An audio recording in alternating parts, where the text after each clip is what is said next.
Hello friends, कैसे हैं आप? होप सो अच्छे होंगे। तो welcome to our channel easy tax. हमारी जो सीरीज़ है बजट 2021 में, इसको हम आगे बढ़ाते हुए आज हम वीडियो लाए हैं आपके लिए on amendments relating to TDS and TCS. तो टीडीएस और टीसीएस के चैप्टर में जो अमेंडमेंट आई हैं वो डिस्कस कर रहे हैं हम इस वीडियो में। तो अगर आप देखेंगे या आपको पता भी होगा कि मेजरली ये 4 अमेंडमेंट्स हैं हमारी जो टीडीएस और टीसीएस प्रोविजंस में आई हैं। पहली, dividend paid by SPV to business trust, उसको एग्जाम्प्ट कर दिया है टीडीएस की रिक्वायरमेंट से। TDS on payment made to FII, section 194 Q insert किया गया है in similar to section 206C1H के सेम सिमिलर में। डिटेल में डिस्कस करेंगे। And higher rate of TDS for non filing of return of income. तो इन 4 अमेंडमेंट को इस वीडियो में हम डिटेल में डिस्कस करेंगे। तो स्टार्ट करते हैं with the first amendment which is dividend paid by SPV to business trust. तो लास्ट ईयर डिविडेंड से आपका डीडीटी हट गया। डीडीटी हट गया तो वो नॉर्मल रेसिपिएंट के हाथ में टैक्सेबल हो गया। जैसे ही वो टैक्सेबल हुआ तो एक सेक्शन 194 है वो भी एक्टिवेट हो गया जो कहता है टीडीएस ऑन डिविडेंड। तो ये सेक्शन कहता है कि आपको 10% टीडीएस काटना पड़ेगा आपको, मतलब कंपनी को जो डिविडेंड डिक्लेयर डिस्ट्रीब्यूटर पे कर रही है ना, एंड रेसिपिएंट को जो भी पे कर रही है तो उस पर 10% टीडीएस कटेगा। पर कोई एग्जेम्पशन प्रोवाइड करता है ये कि अगर डिविडेंड पे कर रहे हो इंडिविजुअल को and dividend is paid in a form other than cash, non cash में पे कर रहे हो and the amount does not exceed 5,000, मतलब 5,000 या उससे लेस है तो आपको टीडीएस काटने की जरूरत नहीं है आपको, मतलब कंपनी को। और अगर आप इंश्योरर कंपनी को पे कर रहे हो, मतलब लाइफ या जनरल इंश्योरेंस कंपनी को पे कर रहे हो, इंश्योरेंस कंपनीज को, तो भी टीडीएस काटने की जरूरत नहीं है। अब होता क्या था, बिजनेस ट्रस्ट में क्या होता है, जैसे आपको पता ही है कि बिजनेस ट्रस्ट में एक एसपीवी होती है, ये एसपीवी होती है, ये बिजनेस ट्रस्ट होता है, ये यूनिट होल्डर होता है।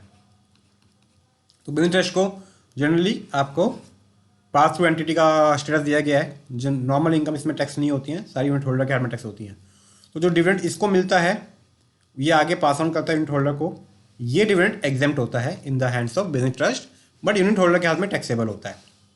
वो भी कंडीशन है कि एसपीवी ने 115BAA लिया है या नहीं लिया है, ठीक है, आज वो डिस्कस नहीं कर रहे हम। तो बट दो बिजनेस ट्रस्ट के हाथ में डिविडेंड एग्जेम्प्ट है, बट एसपीवी को टीडीएस काटना पड़ जाता था अंडर सेक्शन 194 बिकॉज कोई एग्जम्पशन दी हुई नहीं थी। तो इस लैक्यूना को हटाया है ना, ये जो दिक्कत आई थी इसको हटा दिया। अब एसपीवी को टीडीएस काटने की जरूरत नहीं है on payment of dividend to business trust. तो अगर बिजनेस ट्रस्ट को कोई भी डिविडेंड दिया जा रहा है तो उसको उस पर टीडीएस काटने की जरूरत नहीं है। और ये अमेंडमेंट जो है रिट्रोस्पेक्टिव है, बेनिफिशियल अमेंडमेंट है तो रिट्रोस्पेक्टिव है AY 2021 से। तो जब से डिविडेंड पे डीडीटी हटा था, जब से अमेंडमेंट भी आ गई तो एसपीवी को अब टीडीएस काटने की जरूरत नहीं है on payment of dividend by payable by it to the business trust. साथ में एक और कह दिया कि कोई भी नोटिफाइड पर्सन्स जो हैं उन पे भी टीडीएस काटने की जरूरत नहीं है। तो ये दो अमेंडमेंट हमारी सेक्शन 194 में आई हैं, जिनमें एग्जामिशन का जो स्कोप है वो बढ़ा दिया है। उसमें 2 क्लॉज ऐड कर दिए हैं। एक तो payment of dividend by SPV to business trust, उस पर डिविडेंड टीडीएस काटने की जरूरत नहीं है 194 में। और एनी नोटिफाइड पर्सन को डिविडेंड दिया जा रहा है तो उस पर भी टीडीएस काटने की जरूरत नहीं है। नेक्स्ट अमेंडमेंट है हमारी TDS on payment made to FII. तो जो एफआईआई को पेमेंट्स मेड हो रही हैं उसमें टीडीएस की एप्लीकेबिलिटी, उस पर कुछ चेंज आया है, वो डिस्कस कर रहे हैं। तो सबसे पहले हम डिस्कस करते हैं, एक सेक्शन है सेक्शन 115AD, जो क्या कहता है, जो कहता है कि इंटरेस्ट या डिविडेंड की जो इनकम होगी, मतलब और भी कहता है, बस एफआईआई के रिलेटेड में कहता है इंटरेस्ट और डिविडेंड की जो इनकम होगी एफआईआई को, वो किस रेट पे टैक्स होगी, 20% ऑन ग्रॉस बेसिस, मतलब without allowing expenses. Of course LB LC LDY section अलग है, मतलब वो तो उस रेट पे टैक्स होगा जो है। पर जनरल इंटरेस्ट और डिविडेंड की इनकम 20% पे टैक्स होती है एफआईआई को on gross basis. Corresponding section था एक, मतलब अभी भी है 196D, जो कहता है पेयर जो है वो टीडीएस काटेगा ऑन इंटरेस्ट और dividend payable to FII at the rate 20%। ठीक है जी, ये सेक्शन था। अब हुआ क्या, एक जजमेंट आ गई सुप्रीम कोर्ट की इन द केस ऑफ पिलकॉम। ये आपका मेमोरेंडम में भी रेफर्ड है। जजमेंट आ गई अप्रैल 20 में। इस लैंडमार्क जजमेंट है, इसने प्रैक्टिकली काफ़ी इम्पैक्ट किया है। इसने कहा कि TDS के रेट जो गिवन है ना सुप्रीम कोर्ट ने, वो दो तरीके से गिवन है। कुछ सेक्शन में तो एब्सोल्यूट रेट गिवन है 10%, 5%, 20%, वटएवर। कुछ सेक्शन में रेट्स इन फोर्स लिखा है, tax shall be deducted at rates in force. तो सुप्रीम कोर्ट कहता है जो रेट्स इन फोर्स लिखा है जिस सेक्शन में, उसमें तो आप एक्चुअल जो रेट है जिसपे पेई के हाथ में वो इनकम टैक्सेबल है, वो रेट हो सकता है एक्ट का रेट हो और हो सकता है ट्रीटी का रेट हो, विच एवर इज बेनिफिशियल। तो जिस रेट पे पेई के हाथ में, रेसिपिएंट के हाथ में इनकम टैक्सेबल है, उसी रेट पे TDS कटेगा अगर TDS के सेक्शन में लिखा है रेट्स इन फोर्स। बट अगर TDS सेक्शन में रेट गिवन है 10%, 20%, तो पेयर को तो उस रेट पे काटना ही पड़ेगा, इवन इफ पेई की इनकम लेसर रेट पे टैक्सेबल है अंडर द ट्रीटी। तो ट्रीटी का बेनिफिट TDS काटते टाइम नहीं मिल पाएगा, पेई जो है वो रिटर्न भरते टाइम रिफंड क्लेम कर सकता है। ये सुप्रीम कोर्ट ने कह दिया। तो जो हम शुरू से कहते थे कि TDS is only a recovery procedure, section 4 पढ़े। सेक्शन 4 में लिखा है कि TDS जो है वो रिकवरी प्रोसीजर है, तो रिकवर तो वही करोगे ना जो टैक्स लगता है। जो टैक्स लगता ही नहीं, अगर टैक्स ही मेरा 5% पे लगता है तो मैं 5% तो रिकवर कर सकता हूँ, उसको 15% पे रिकवर करके TDS क्यों काटूँ? मतलब अपना 15% पे TDS काट के उसको 10% का रिफंड क्यों दूँ? तो बट इस एनालॉजी को, इस आर्ग्यूमेंट को सुप्रीम कोर्ट ने ओवररूल कर दिया वाइट जजमेंट पिलकॉम, जो अप्रैल 2020 में लेटेस्ट जजमेंट है, पढ़ने लायक है, मतलब पढ़ना चाहिए। तो अब ये दिक्कत क्या आ गई कि जो FII है, अगर उनकी इनकम ट्रीटी में कम रेट पे टैक्सेबल है, से 10%, तो भी 196D में TDS कटेगा और interest and dividend 20%, because treaty का बेनिफिट नहीं मिल पाएगा, बिकॉज इस सेक्शन में रेट गिवन है, रेट्स इन फोर्स तो नहीं लिखा। तो 196D में अमेंडमेंट आई है, एक प्रोवाइजो ऐड किया है। प्रोवाइजो में लिखा है कि अगर FII को किसी ट्रीटी का बेनिफिट मिलता है, ट्रीटी बेनिफिट अवेलेबल है, और वो TRC दे देता है, TRC मैंडेटरी होता है ट्रीटी बेनिफिट लेने के लिए, टैक्स रेजिडेंसी सर्टिफिकेट, तो जो पेयर है वो TDS काट सकता है एट द ट्रीटी रेट, जो ट्रीटी में रेट गिवन है, और 20% विच एवर इज लेस। तो ये एक बेनिफिट दे दिया FII को, जो इम्पैक्टेड हो रहे थे इस सुप्रीम कोर्ट की जजमेंट के बाद से, which ever is less. Next में हम डिस्कस कर रहे हैं सेक्शन 194Q। एक नया बच्चा पैदा हुआ है TDS के चैप्टर में, सेक्शन 194Q क्या कहता है? पहले एक सेक्शन था, अभी भी है, 206C1H, जो क्या कहता था मेरा 206C1H, जो कहता है सेलर को TCS कलेक्ट करना पड़ेगा अगर वो 50 लाख से ऊपर की पेमेंट करता है तो। ठीक है जी, TCS का रेट था 0.1%, और सेलर कौन था? जिसकी लास्ट ईयर 10 करोड़ से ऊपर की सेल हो। कॉरस्पॉन्डिंग सेक्शन आया है 194Q। 194Q क्या कहता है कि अब बायर को TDS काटेगा ऑन परचेज ऑफ गुड्स, वही, और किस रेट से काटेगा? सेम 0.1%। बायर कौन है? जिसकी लास्ट ईयर टर्नओवर 10 करोड़ से ज़्यादा है। तो और कब काटेगा? On amount exceeding 50 lakh rupees. तो जो 206C1H था उसका कॉरस्पॉन्डिंग अब TDS में भी आ गया, TCS था इस पे। तो वो कह रहा है अगर सेलर जो है वो 10 करोड़ से ज़्यादा टर्नओवर नहीं है, सेलर कवर नहीं होता, सेलर छोटा है बट बायर बड़ा है, तो बायर TDS काट लेगा। तो बायर से या फिर सेलर से कहीं ना कहीं से आपको पकड़ लेंगे। साथ में सेक्शन ये भी कहता है टीडीएस कब कटेगा, टीडीएस कटता क्या था, टाइम ऑफ पेमेंट और credit which ever is earlier, normal है मेरा। और साथ में सेक्शन कहता है टीडीएस काटने की जरूरत नहीं है। एक्सेप्शन क्या है, टीडीएस काटने की जरूरत नहीं है अगर आपका किसी और सेक्शन में इस ट्रांजैक्शन पे टीडीएस कट रहा है, TDS in any other section,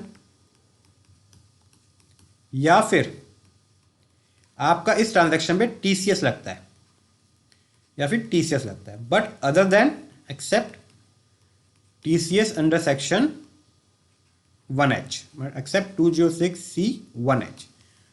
तो अगर आपका कहीं और इस ट्रांजैक्शन में किसी और सेक्शन में टीडीएस लग रहा है या फिर टीसीएस लग रहा है तो आपको 194Q नहीं लगेगा। बट अगर आप 206C1H में आ रहे हैं तो प्रेफरेंस दी गई है इस सेक्शन को, तो बायर टीडीएस काटेगा।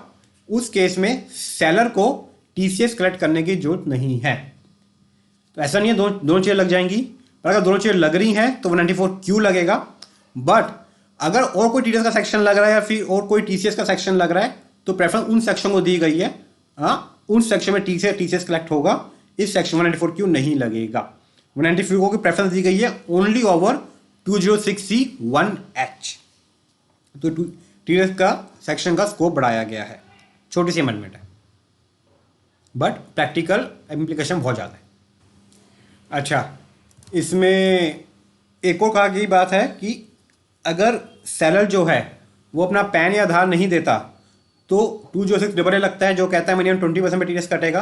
बट इस सेक्शन में वो कहता है मिनिमम 5% पे टीडीएस कटेगा। अगर सेलर जो है अपना पैन या आधार नहीं देता है तो टीडीएस कितने रेट पे कटेगा, 5% इंस्टेड ऑफ 0.5%। लास्टली हम डिस्कस कर रहे हैं अमेंडमेंट जो कि है हायर रेट ऑफ टीडीएस। ये बड़ी इंपॉर्टेंट अमेंडमेंट है, इसका काफ़ी प्रैक्टिकल इम्पैक्ट रहेगा। तो होता क्या है, आज की डेट में अगर कोई रेसिपिएंट पेई मुझे पैन या आधार नहीं देता तो मैं उसका टीडीएस काटता हूँ मिनिमम 20% पे 206AA में।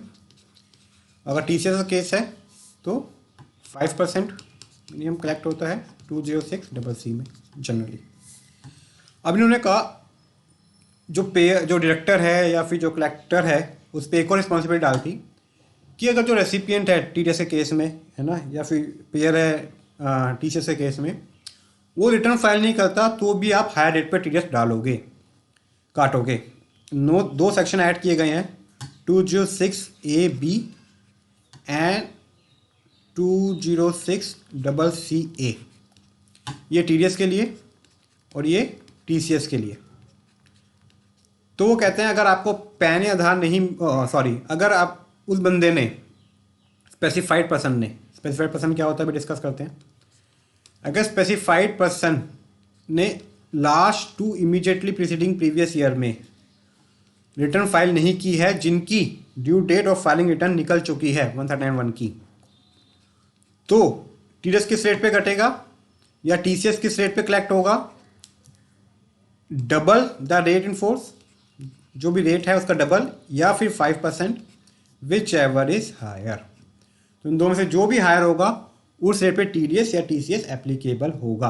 किनके लिए, वो बंदे जिन्होंने लास्ट टू प्रीवियस ईयर में, जिस साल आपका टीडीएस या टीसीएस लग रहा है उसके immediately preceding two previous year में, वो कौन से प्रीवियस है जिनकी due date of filing return of income निकल चुकी है, उसमें उन्होंने अपनी रिटर्न इनकम फाइल नहीं की।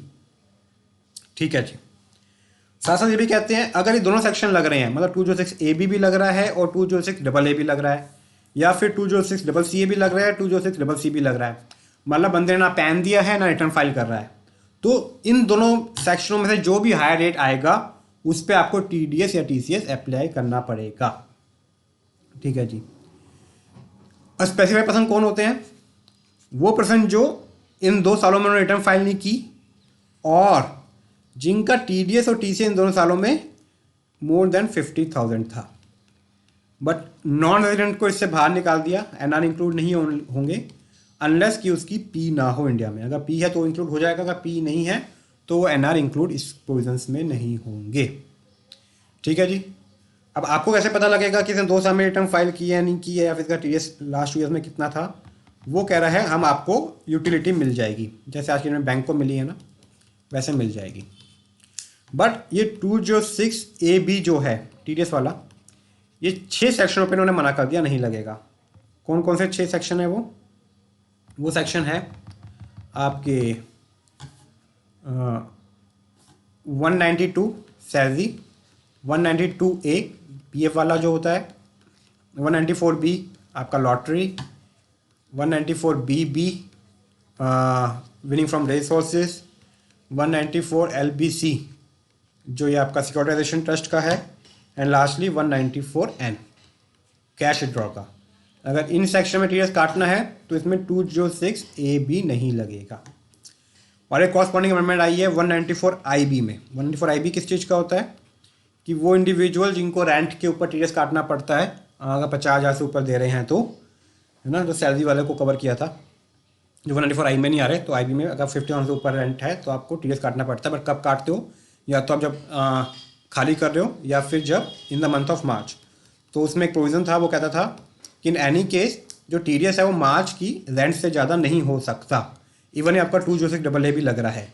तो उन्होंने कह दिया इवन इफ आपका 206AA या फिर 206AA भी लग रहा है, जब भी आपका TDS है in the month of March can not exceed the rent of the month of March और of the month in which you are vacating the property. ठीक है जी। तो फ्रेंड्स, ये अमेंडमेंट थी हमारी on TDS and TCS। Hope आपको पसंद आई होंगी, आपको अपडेट मिला होगा, और we would happy to receive your suggestion and feedback. हमारा ये न्यू चैनल है, हम कोशिश कर रहे हैं अपने आप को धीरे धीरे इम्प्रूव करने की। अगर आप हमें फीडबैक देंगे तो it will really help us. Thank you.